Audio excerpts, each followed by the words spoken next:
Part 2. There it stood, the great slave ship, from the ship farm of the Brooks Shipping Company, a family of slave ships from Liverpool in England, docked at the great gathering center for slaves at the famous port at Douala, on the other side of other great slave ports like Bimbia, Ouida in Cameroon, and also Luanda in Central Africa. In the crisp and delightful early morning African air, while blowing cool and delightfully satisfying, it clung to the lungs of the new arrivals on the ship, after spending nearly 2 months trying to reach Africa, to escape from ship to shore. The arrival was a delightful one for those 40 crew members, including doctors, slave merchants, the ship's captain, and his 3 assistant captains. Tell us where you are watching from, like and share, smash the like button, squeeze the bell, and press the all button. We appreciate your indulgence. Watch until the end and give this story a thumbs up so that we can produce more stories like this one for you. It was almost comforting to realize that they would get many hours of well-needed rest away from the possibility of a shipwreck at sea. Rough sea waves, and further pirate encounters that happened on the first leg of this triangular journey. Yet, to keep in the mind's consciousness that after a few weeks, or maybe months, depending on the fruitfulness of their cargo, the journey on the second leg of the triangular journey would continue on the great Atlantic Ocean to Brazil, America, or maybe Jamaica on this trip. Yet, the safety and the success of its predictability was uncertain. The slave doctors sat back in their easy chair, chit-chatting and smoking cigars made from the finest Jamaican tobacco, from the best tobacco farms in the West Indies. But that was before the Cuban tobacco cigar fame. The morning had dawned in the dock with seagulls flying and frolicking inches from the water, and with the weight and the written record of history about this journey to Africa, the captain, after writing his record, stood up. Standing beside the ship's captain, Captain Robertson, in the control room, stood one of the 3 assistant captains, Lukey Emerson. As the ship came to a full stop and was finally docked at port, Captain Robertson's face lit up in the noble pleasure of another successful run. The captain's voice quietly, loosely but softly said, "Emerson, alas lad, we are finally here." And quietly and with a matter of delighted fact, the first assistant captain replied, "Yes, sir, Captain, yes indeed, we are finally here." The journey from England to West Africa on a slave ship typically took around 2 months, depending on the weather conditions and the specific route taken. This leg of the triangular slave trade was primarily focused on acquiring enslaved people by trading goods with African merchants on the African coast at Cameroon. Ships would sail from English ports like Bristol or Liverpool down the coast of Africa to reach the trading posts on the West or Central West African coast.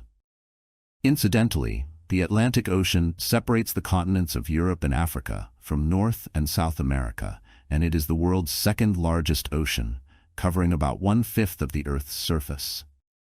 Actually, the Atlantic Ocean is connected to the Arctic Ocean in the north and the Southern Ocean in the south. The Atlantic Ocean is divided into the North Atlantic and the South Atlantic, and the Atlantic Ocean is a major source of fish, minerals, oil, natural gas, and coal.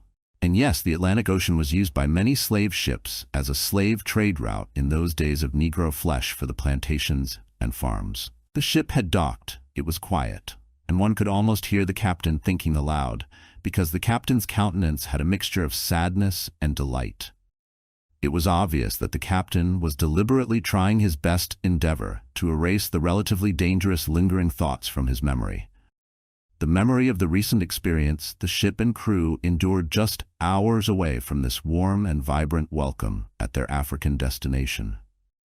The captain remembered very well the moment the assistant captain Emerson woke him to the trailing of his ship by 2 smaller pirate ships, and how fast he got the ship's crew ready in a fighting mode that saw the ship's big cannons devastated the 2 smaller pirate ships, blew holes in those smaller fighting vessels, and sent them to Kingdom Come, into the bottom of the ocean with their many invading sea pirates who wanted to capture this big slave ship and goods for their own privateering use. And the captain also remembered very well when he saw the 2 smaller ships' figures moving along his ship's side with the pirates' swords in hand and muskets on the ready, their silhouettes dark against the pre-dawn glow several hours ago. The captain knew that danger was screaming at him and his crew, a reality that he did not want to believe, but it was real. The early morning sun cast dark shadows across the horizon. The big, beautiful ship glided and rocked steadily on the great salty and open Atlantic Ocean. The air was cool but bearable. To the crew and the captain, Captain Robertson, this newly refurbished ship was like new, with brand new cannons and modern short-range guns that could blow the midnight out of any sunset. With pinpoint accuracy that defies conventional standards in shipbuilding technology, this ship was a brand new breed of ship, a taste of modernization.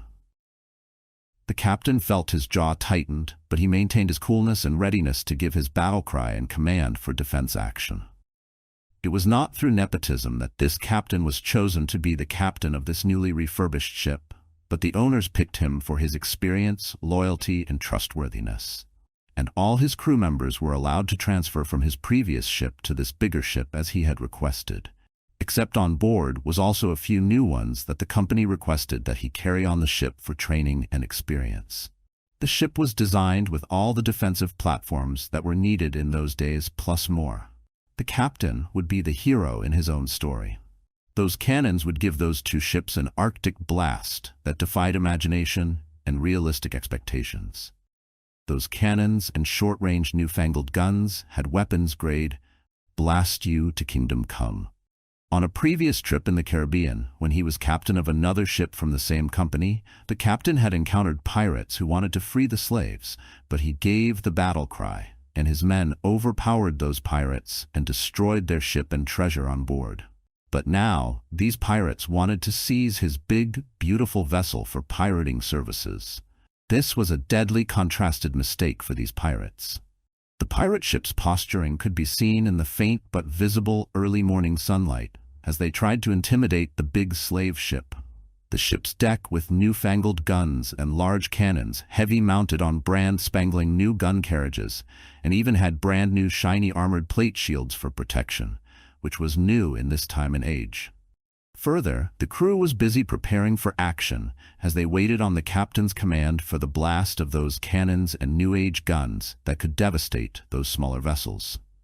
Those high-minded and brave pirate operatives were trained in aggressive sea warfare by training and by experience on how to influence compliance of merchant ship captains to their commands through speech and strong demands and aggressive actions to elicit desired responses, and sometimes to mislead their targets about their intentions.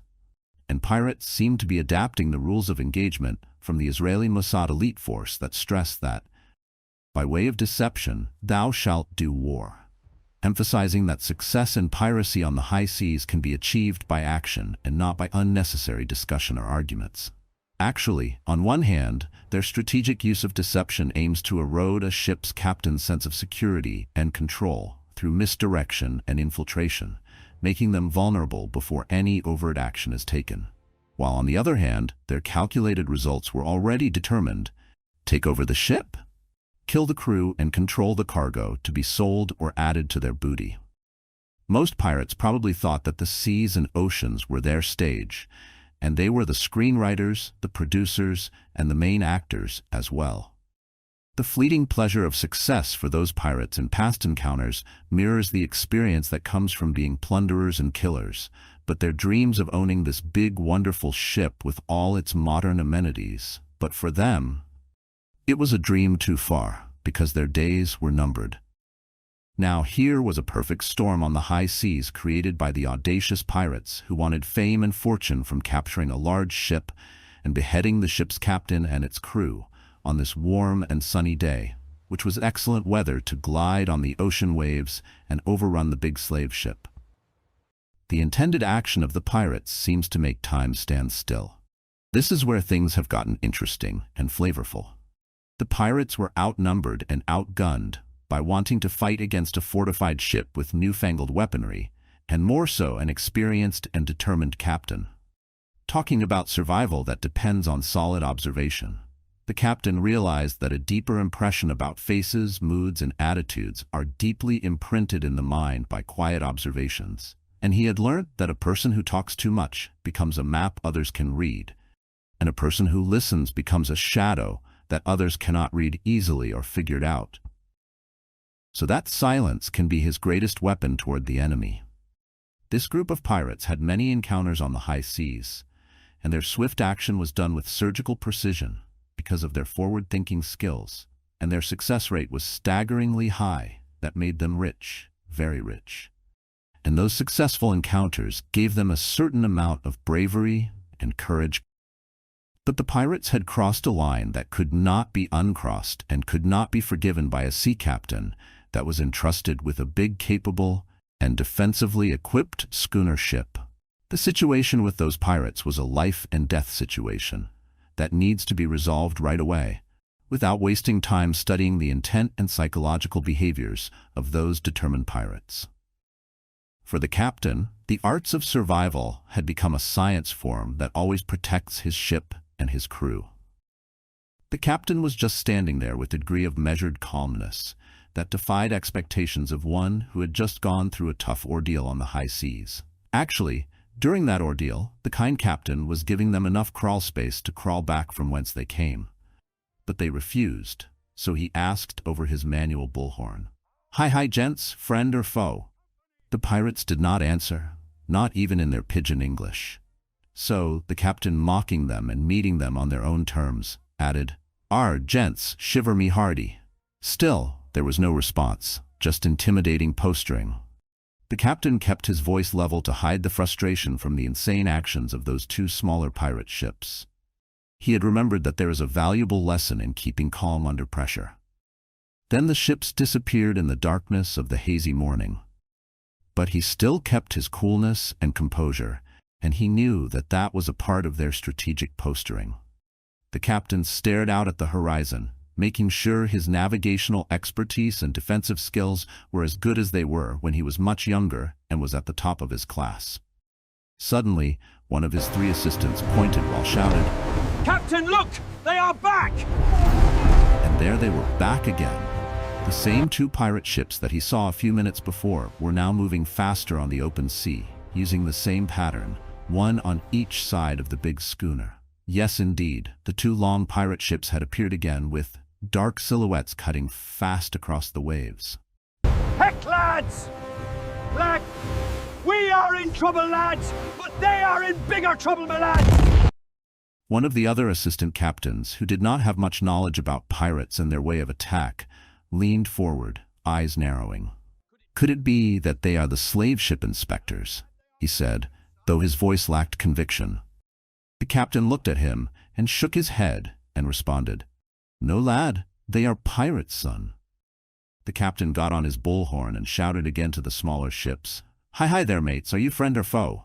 The captain's words were filled with commanding authority, but without shouting or disrespect, even when speaking to his enemy in a tone and calmness that made many crew members always wanted to work under him. Yet the captain had a quiet determination that every good sea captain should possess. The captain was giving the pirate ships a chance to save themselves before they were blown out of the water. But the pirates, again, did not answer. They just kept speeding closer, too straight, too silent, but carefully planning their moves how to get into the ship. The captain's stomach dropped as he spoke into his bullhorn again. "Arr, gents! Shiver me timbers! Shiver me hardy!" Which was a phrase used by pirates to show an expression of great surprise for the encounter, and was now being used to mock the pirates for wanting to capture this huge, fortified ship. Then one of the pirates, one with a parrot on his shoulder and a grand large tobacco cigar in his right hand, stood up and responded using a funny-looking, ill-shaped bullhorn.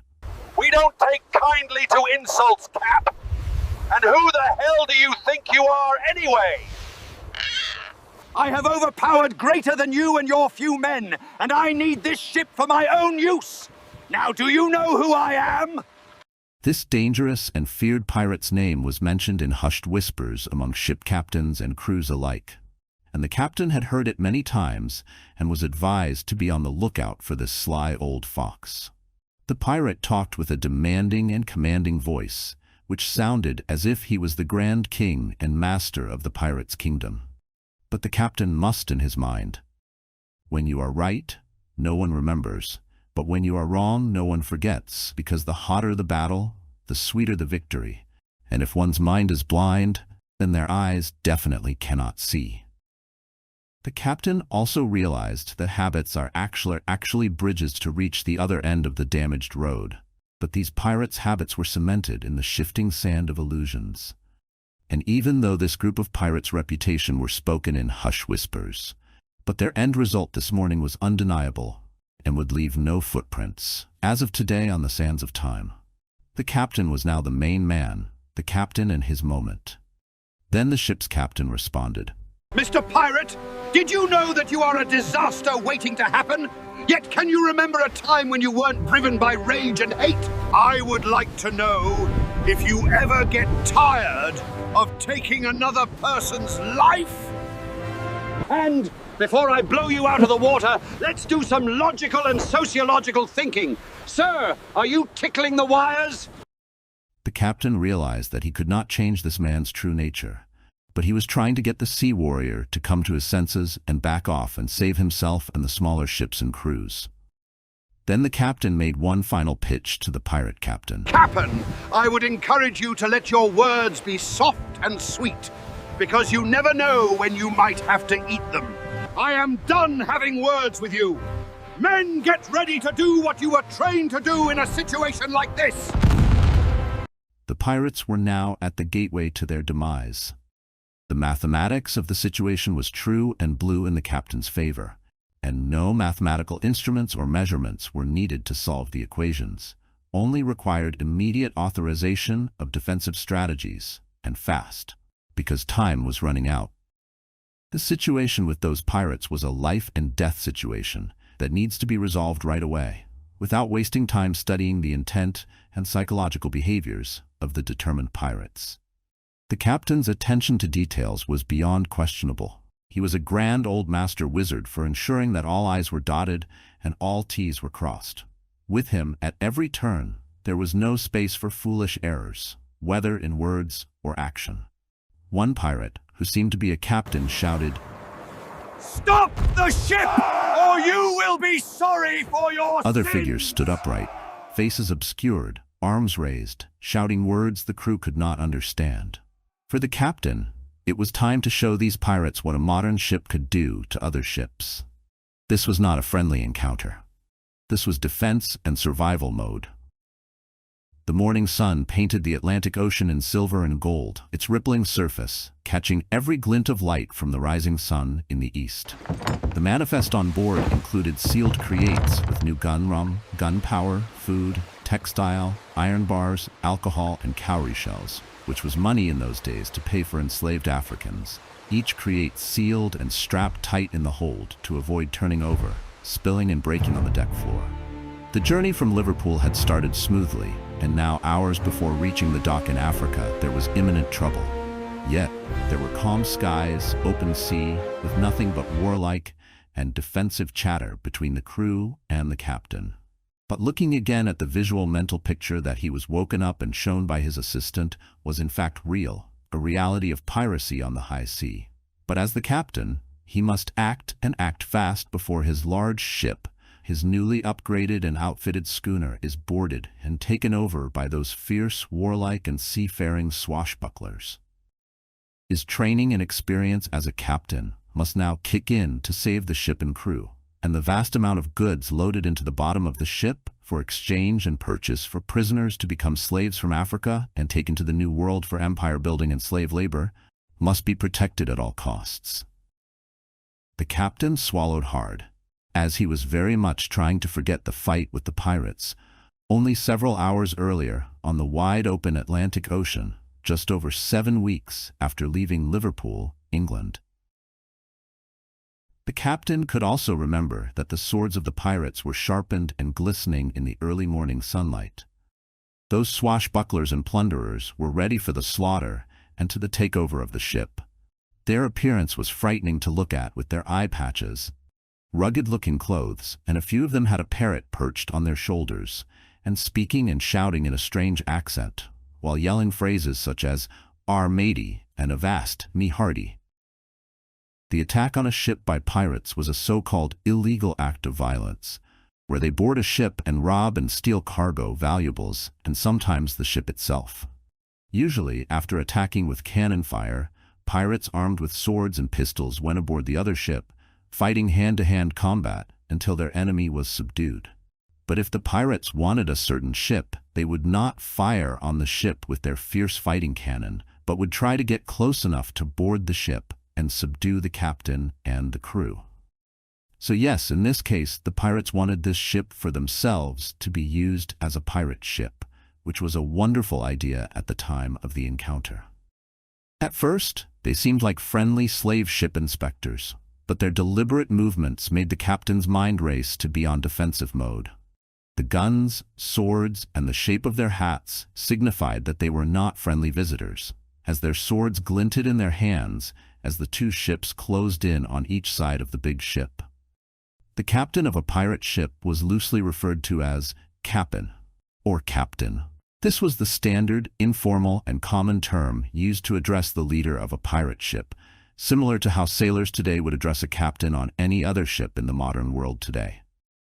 Like on the big schooner ship, apart from the captain, other key roles on a pirate ship included the quartermaster, the first mate, the master gunner, the boatswain or bosun, who oversees the operations on the deck, managing the deck crew and maintaining the ship's equipment, including rigging, anchors, and small boats. Their duties involve everything from anchoring and mooring to cargo handling, life-saving equipment maintenance, and emergency procedures, serving as a key leader and liaison between officers and the crew to ensure the ship is safe and functional. Nevertheless, the captain's authority is often absolute during battles or when giving chase, but at other times the crew might be subject to the authority of the quartermaster. However, it is noteworthy to mention that in some cases, the captain of a pirate ship is not appointed, but rather he is elected by the other pirates and could also be replaced by the same body of pirates as well. Therefore, for a pirate captain to retain his captainship, he or she must be a skilled and dependable seaman, possessing qualities of leadership and courage. Actually, there were many women who became captain of pirate ship, but in some cases, she would disguise as a man to protect her female sanity, except for a few Chinese female chief pirates like Qing Shi, aka Zheng Yi Sao, upon the South China Sea during the time of the Qing dynasty, who had several hundred men under her control, several centuries ago. And so, after the two pirate captains stopped shouting above the sea waves from their ships discussing the strategy for an attack, 4 pirates, 2 from each ship, were cast into the deep blue sea with newfangled apparatus to hold on to the ship and climb abound to invade the ship, causing a disability to the captain and crew's ability to control the big ship. Fortunately, on one hand, they got onto and inside of the ship and hid themselves in a corner, waiting for the right time. But those pirates had hot peppers in their brains for wanting to capture this giant monster of a ship. But the captain of this big seafaring ship was a mighty man of a sailor with years of experience and great leadership skills, and when he whispers, people take it for shouting. During each trip to and from Africa, he would have training exercises, and he would advise his sailors that, in the case of pirate encounter at sea, and when they have to defend themselves, shoot first and we will discuss the outcome later. I want you here with me, not in my memory. Pirate fights in the 1700s began with the hoisting of the Jolly Roger, followed by a strategic exchange of cannon fire, often using chain shots to damage rigging, with the ultimate goal of boarding a merchant or slave vessel. Now, the Jolly Roger was the name given to the pirate flags flown during the Golden Age of piracy, late 17th to early 18th centuries, to identify a ship's crew as pirates that is about to attack. This flag typically featured a skull and crossbones on a black background. The flag was intended to inspire terror and intimidate merchant ships into surrendering without a fight, preventing the need for combat, and preserving the pirates' plunder.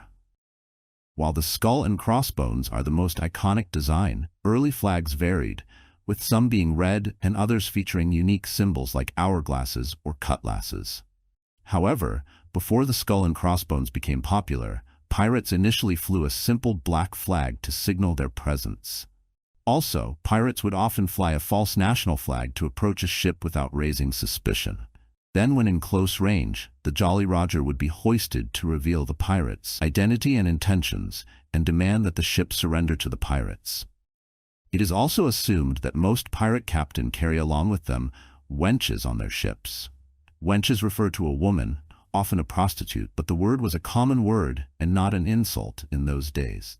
However, there were also many female pirates as well, who disguised themselves as men to be safe from assault from the male pirates. Incidentally, pirates used relatively small, fast ships to attack larger, poorly defended merchant ships, focusing on disabling them and then taking the ship and its cargo after hand-to-hand combat with muskets, pistols, and cutlasses. But if resistance was strong, particularly from well-armed vessels, pirates might be forced to flee or fight a longer, more dangerous battle until surrender or overwhelming force led to capture and likely execution of the pirates by the ship's crew.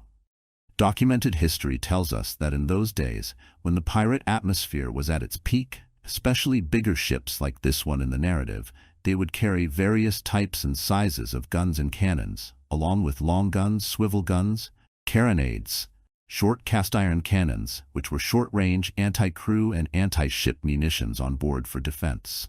Cannons were loaded with gunpowder and a round iron or steel ball that is fired by igniting the gunpowder, sending the shot out to damage enemy ships or fortifications. Now, the specialized crew members of gunners would prepare the cannon for firing, which involved cleaning the barrel, ensuring it was free of debris from previous shots, and preparing the gunpowder charge. Then a gunpowder cartridge, often made of cloth, would be loaded into the muzzle of the cannon, followed by a wad, a piece of cloth or rope, to hold the charge in place. Then a ball shot, which was round and called a cannonball, would then be loaded into the barrel and rammed in place with a rammer that was made from wood or lighter iron. Now, if the captain decided to broadside the enemy ship, he would fire more than one cannon at the same time at the same ship. That would cause devastation to that one ship. However, there were cannons to fire at shorter range and cannons designed to fire at longer range.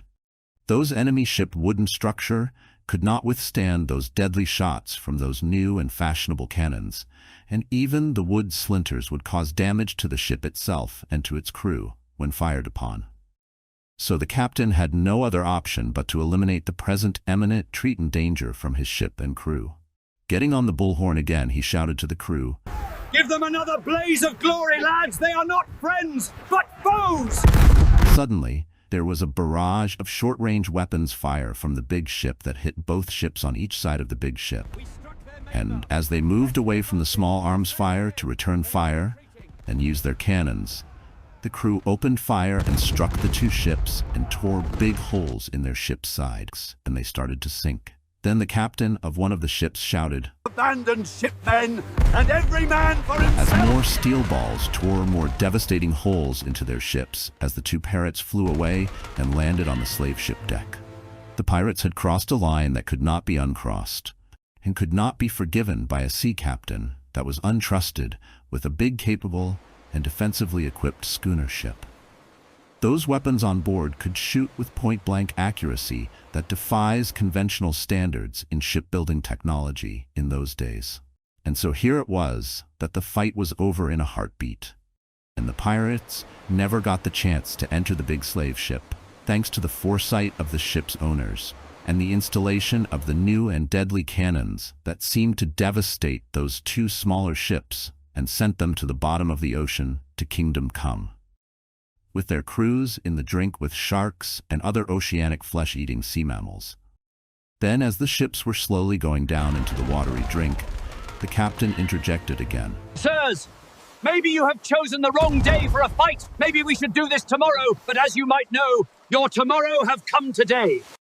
The captain felt his jaw tightened, but he maintained his coolness and readiness to give his further battle cry and command for a final defensive total elimination of threat against his ship and crew.